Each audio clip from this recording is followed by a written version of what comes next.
તો ડીસાની સિવિલ હોસ્પિટલમાં આધુનિક ઉપકરણોના અભાવે દર્દીઓને માથે મોટો ખર્ચ આવી રહ્યો છે। અહીંની સરકારી હોસ્પિટલમાં આધુનિક એમઆરઆઈ સુવિધા અને સોનોગ્રાફી મશીનના અભાવે ગરીબ દર્દીઓ ભારે હાલાકી ભોગવી રહ્યા છે। ત્યારે લોકોની માંગણી છે કે ડીસાની સિવિલમાં આધુનિક ઉપકરણો વસાવવામાં આવે કે જેથી ગરીબ પરિવારો તેનો લાભ લઈ શકે।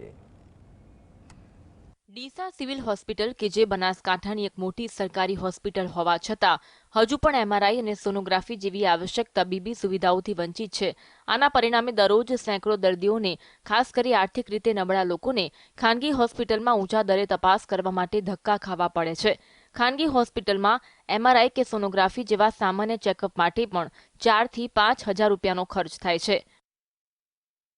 તો અત્યારે અત્યાધુનિક મશીનોની ખાસ આવશ્યકતા છે। આમ જોવા જઈએ તો મોટાભાગના કિસ્સાઓ અકસ્માતના ડીસા સિવિલમાં આવતા હોય છે। 108ને ફોન કરીએ એટલે 108 તરત ડીસા સિવિલમાં લઈને આવે છે, પરંતુ દર્દીને કેટલી ગંભીર ચોટો લાગી છે એ અહીંયા તપાસી શકાતું નથી એમઆરઆઈ મશીનના અભાવે।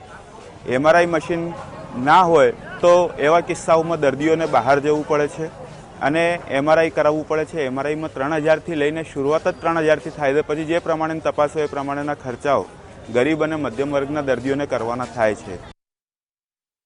ડીસાની સિવિલમાં આધુનિક ઉપકરણોના અભાવની સ્થિતિ ગરીબ દર્દીઓ માટે એક મોટો આર્થિક બોજ બની રહી છે।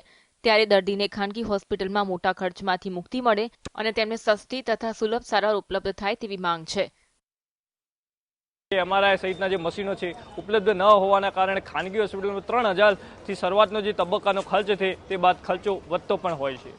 જોકે વર્ષોની સ્થાનિક લોકોની પણ માંગ છે કે એમઆરઆઈ મશીન વસાવવું જોઈએ, જેથી ગરીબ અને જે મધ્યમ અને જે કહી શકાય છે કે સામાન્ય વર્ગના જે લોકો છે તે લોકોને સરકારની સહાયનો લાભ મળી શકે। ત્યારે હાલ જે રીતે બનાસકાંઠા જિલ્લાની ડીસા સિવિલ હોસ્પિટલના અંદર એમઆરઆઈ સહિતના જે આધુનિક મશીનો છે તે ઉપલબ્ધ ન હોવાના કારણે ક્યાંક જે આવનાર દર્દીઓ છે તેમાં પણ ભારે અસંતોષ જોવા મળી રહ્યો છે।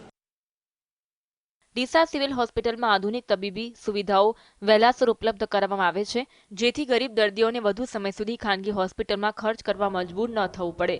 ધ્રુવ પરમાર, GSTV, બનાસકાંઠા।